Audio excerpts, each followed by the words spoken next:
bonjour, mon nom est Carl Boileau, je suis conseiller d'arrondissement dans le district de Lorimier et nous nous retrouvons présentement à l'intersection de la rue de Brébeuf et Saint-Grégoire.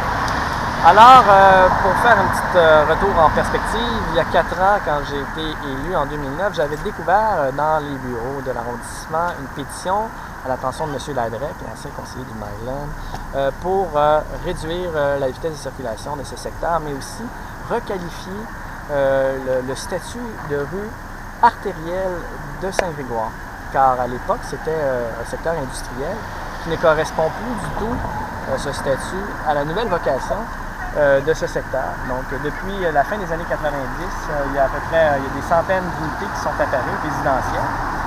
Et il faut comprendre que ces unités sont séparées du Petit Laurier par cette artère qui est à réaménager. Il faut comprendre qu'il n'y a rien qui a été fait depuis la fin des années 90.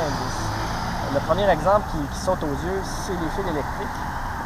Il y avait une entente au début avec les premiers promoteurs à l'effet de les enfouir, parce que regardez comment c'est épouvantable.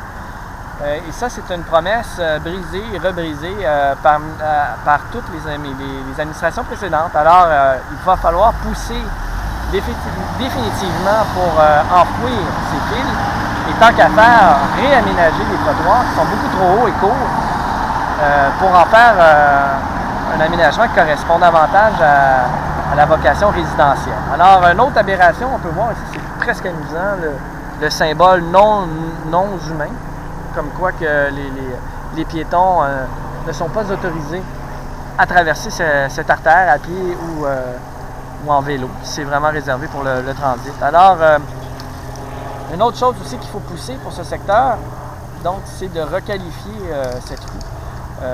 Donc de la déclassifier en collectrice pour que l'arrondissement puisse avoir droit de regard quant aux aménagements de réduction de la vitesse de transit. Alors ça, c'est un autre combat à faire à l'hôtel de ville et je m'engage à le faire au prochain mandat.